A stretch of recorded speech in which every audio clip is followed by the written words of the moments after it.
Ladies and gentlemen, we had a hell of a news break hours before SmackDown went on the air tonight. Vince McMahon is officially done and retired from WWE. Now, I caught a little bit of SmackDown. I was not impressed all that much. There was a little bit of a change under usual protocol. When a group of guys have a promo and beat the shit out of each other, they go straight to a match. Well, it looked like they were going to do something similar to that tonight with the Street Profits, Austin Theory, and the Usos, but none of that took place. We did not get a six-man tag team matchup. We actually had just a brawl, and then that was it. We moved on to the next segment. Now, granted, I didn't watch the entire show. They may have made this match as the main event of the show. That's a possibility. I'm not sure.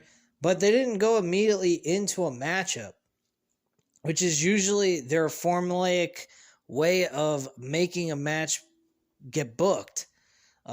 Here they did a complete opposite. They did some old school stuff that they used to do back in the day. They'd either have the segment take place and never do the match, or the match would be booked later on in the show. That was what they used to do. Today, we've been seeing a lot of those things take place, and immediately afterwards, a match is already booked. So there's a small little sign of change within WWE now that Vince McMahon is gone, but I'm still not satisfied with this product at all. Personally, I think with Vince McMahon gone, there might be a small glimpse of hope for us fans that have been long-term WWE fans for a very long time. Could see some performers from other promotions come into WWE and see that they have a shot at some, success, winning Intercontinental Championships, U.S. titles that are mid-card championships made into prestigious belts when the World Championship is not on television. That is something that's missing on the show a lot, on both Raw and SmackDown. So I'm extremely happy about the removal of Vince McMahon. Not that anyone removed him. He just volunteered to step away from being in WWE and retire officially. Now everyone's thoughts is the company gets sold. Well, in this case, I don't think the company is going to get sold at all. I don't think they're going to sell it whatsoever. Unless somebody comes along with a humongous deal that's very beneficial, and they just don't want the responsibility of taking care of the company anymore. That's about the only way I could see that taking place. But with all that being said, I think that this is the best move for WWE in a nutshell. What do I think is going to happen? I think we are going to see small changes here and there. We're going to see a gradual change within the WWE landscape. I think we're going to see more edgier television. I think we're going to see a little bit more flexibility with the superstars having the opportunity to actually talk on the microphone and spit their own promo instead of having to spill out word for word what to say in the promo. So I think that is very beneficial to a lot of these performers. The women's division needs a lot of work. They got the stars to do it. They just need to book it correctly.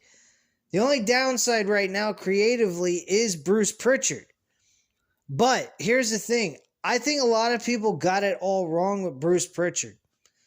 And you may all be saying, well, World of Wrestling, you're always shitting on Bruce all the time. What's your deal? What all of a sudden you got a change of heart?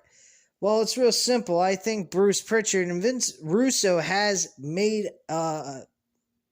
accusations about Bruce Pritchard being a suck-up.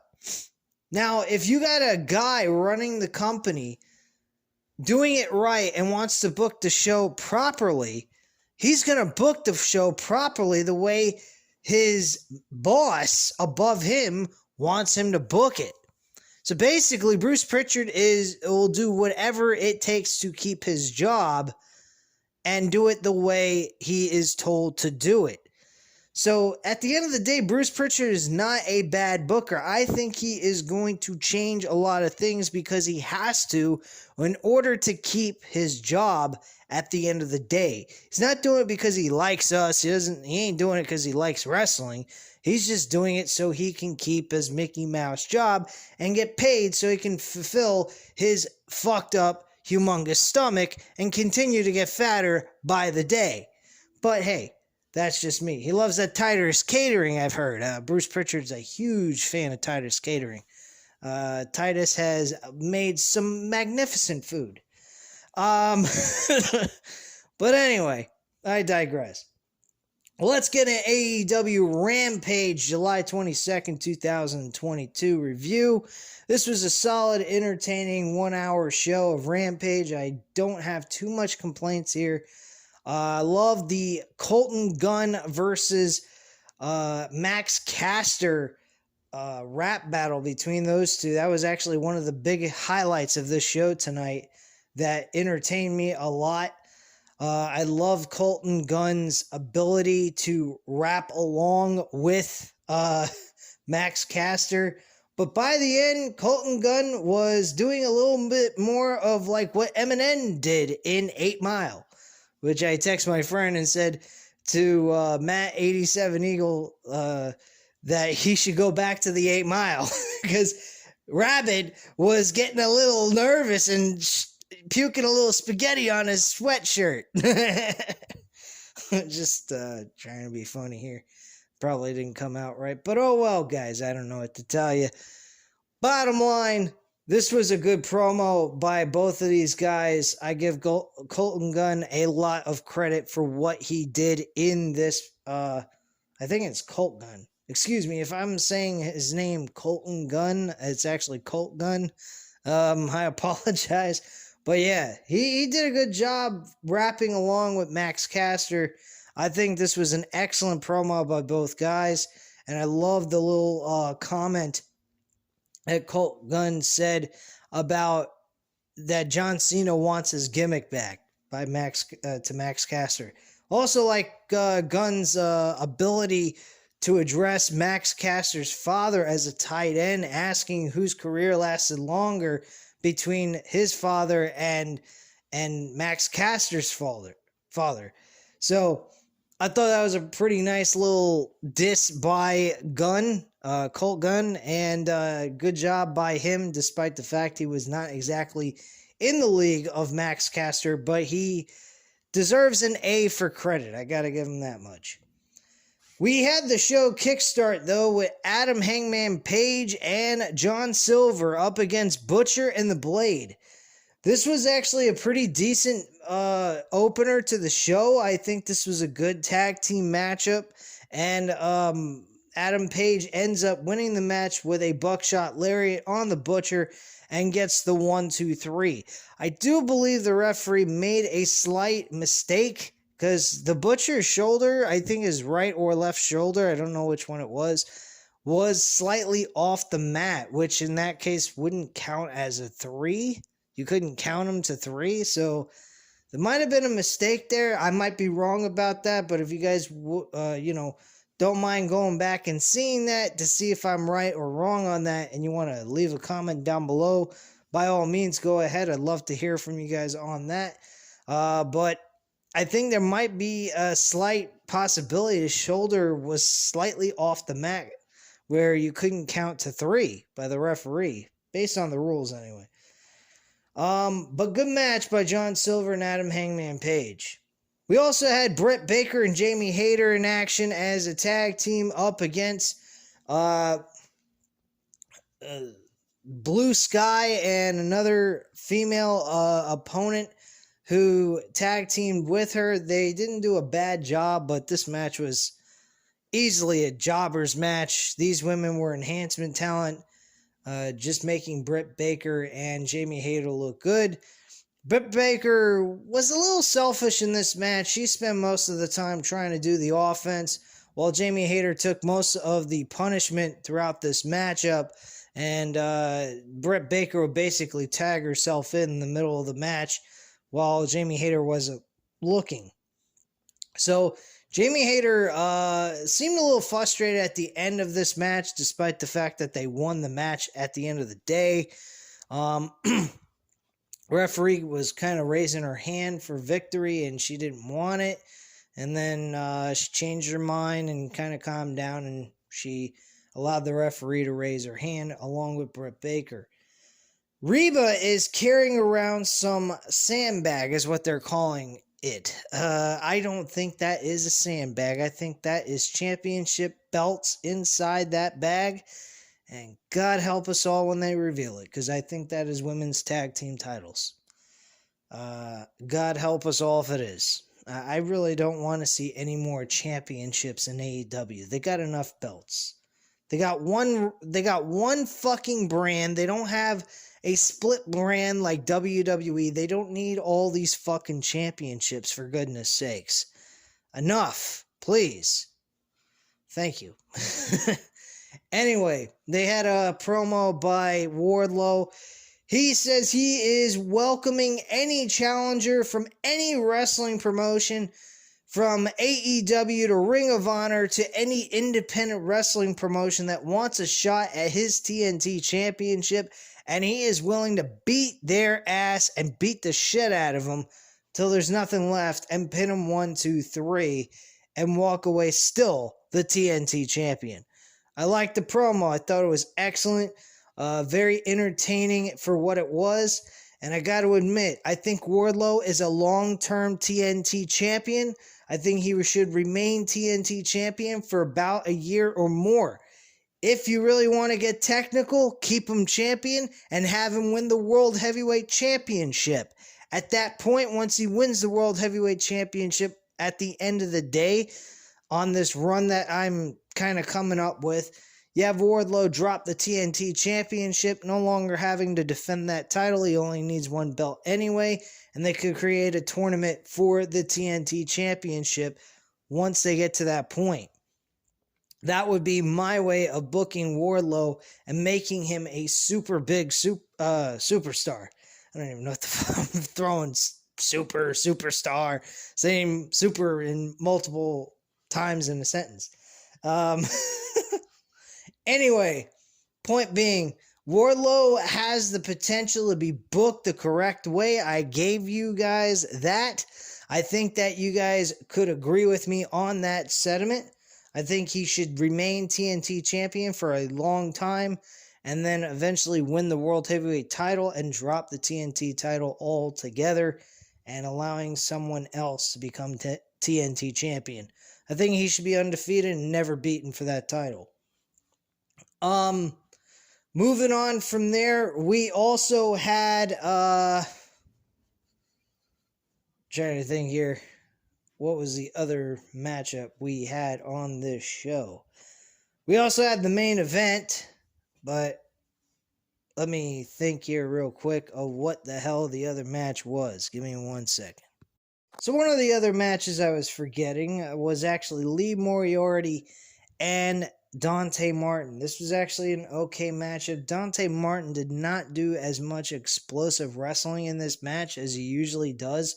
This is more of a technical wrestling matchup between these two. I think this is more in Lee Moriarty's field house than anything else. He wins by a roll-up pinfall and a screw job, actually, that really sucked. I particularly did not like this ending, but Lee Moriarty looks like he's turning heel. And Stokely was on the outside for Jay Cargill's group, and he was standing out there kind of observing the action and wanted to give him his business card, but he refused to take it, even though he looks like he's turning heel at the end of the day. So Stokely kind of had a smirk on his face. He feels like he's got a good shot at recruiting him and get him part of this group and be in his corner. I kind of like the idea of that. I think him being part of Matt Seidel's little group is not really needed anymore. I think Lee Moriarty needs a gimmick change to get him to stand out. Dante Martin's in the same boat. I think Dante Martin either needs to get his brother back as soon as possible based off of his injury, how bad that might be. If that is the case, then I would put him with his brother and have them be tag team partners and just be tag team specialists. Because he would work well with that without having to worry about doing any major gimmick changes or anything of that kind of nature. But in a singles run, he's going to need it because right now his gimmick is very stale with very good wrestling skills. Now, that's great and all that he has good wrestling skills, but he's also going to need a gimmick that makes him stand out, have some charisma, have him come across more natural, cool, confident in himself. He kind of looks like just a young kid looks like a journeyman just trying to get his foot through the door and make it big within AEW as a singles competitor. And he has a skill set to do so, but he just needs a little bit more of a change in his gimmick to make him really stand out and be unique. And I'm not talking about anything major like turning him into a dark villain or make him an anti-hero villain type of deal. I'm not saying anything of that, like an Undertaker type of thing. I'm talking about just some simplistic little change, maybe a little bit of a spark of attitude, him being a little bit more pissed off more often than not. Anything that will just give him that slight edge that will make him stand out and be very entertaining to us, to make us go, fuck yeah, I want to see him fight again. Doing something like a Jon Moxley, that would be kind of a good idea. I think Wheeler Yuta has benefited from this. I think they just need to do a slight more of a change with him to get him over the hump and make him really at a place that they could be happy with him being at. Overall, I think Wheeler Yuta has been doing excellent with him being in the Ring of Honor roster as well. I think it's helped him out. I think him being the Pure Wrestling Champion is a good spot for him right now. He has done a good job with that title. And I think it is in their benefit to keep him as the Pure Wrestling Champion, even though Daniel Garcia would not be a bad replacement for that championship. But I think that Wheeler Yuta needs it more than Daniel Garcia. I think Daniel Garcia will be perfectly fine without it.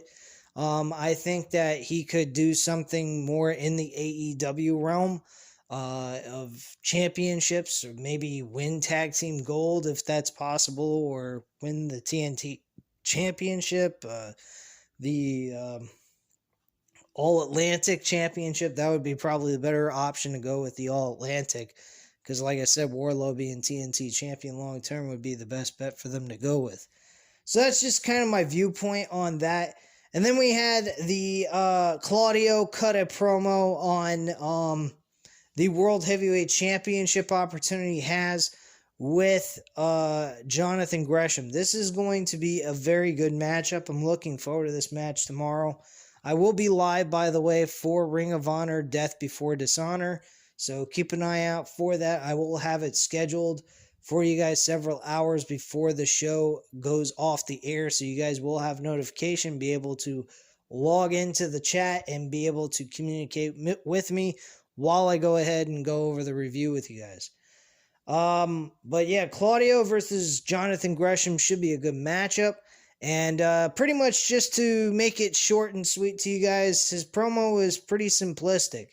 He said he never had to win world championships to prove to himself that he was the best. All he needed was the fans to back him up. And you know what? That's solid truth, man.